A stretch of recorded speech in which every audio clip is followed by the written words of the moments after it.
Bayan nagpakita ng mataas na aktibidad ang ilang bulkan sa bansa. Sa nakalipas na magdamag, nagpapatuloy rin ang rock event sa Mayon Volcano. Ayon po sa PHIVOLCS, posibleng maulit ang senaryo sa Bulkang Mayon noong sumabog ito noong 2023. Tumagal kasi ng hanggang 6 na buwan ang malalakas na aktibidad noon. Yan ang sentro ng balita ni Floyd Brenz.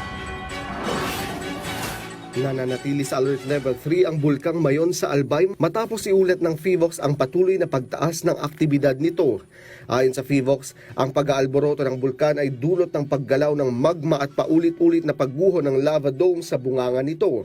Naitala ang daan-daang pagguho ng bato at ilang pyroclastic density currents na maaaring magdulot ng biglaang panganib sa mga kalapit na komunidad.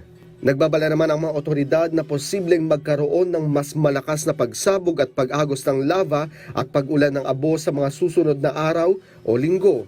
Mahigpit na ipinatutupad ang pagbawal sa pagpasok sa loob ng 6 na kilometrong permanent danger zone, lalo na sa mga lugar na madalas daanan ng lava at mainit na daloy. Ang advice namin sa kanila is sundin ang evacuation orders kasi nga may banta lalo na sa PDC.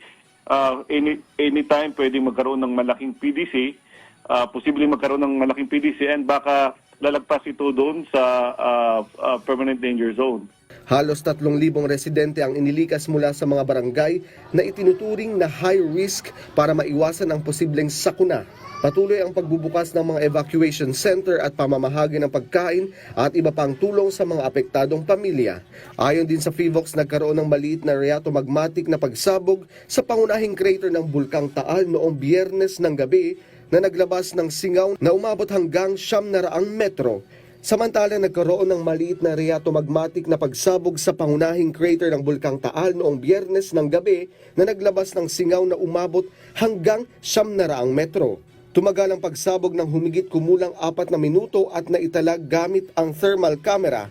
Samantala, nagpapatuloy ang aktibidad ng Bulkang Kanlaon na nananatili sa Alert Level 2. Hinimok ng mga lokal na opisyal ang publiko na manatiling kalmado, ngunit mapagmatsyag at makinig lamang sa mga opisyal na abiso ng pamahalaan.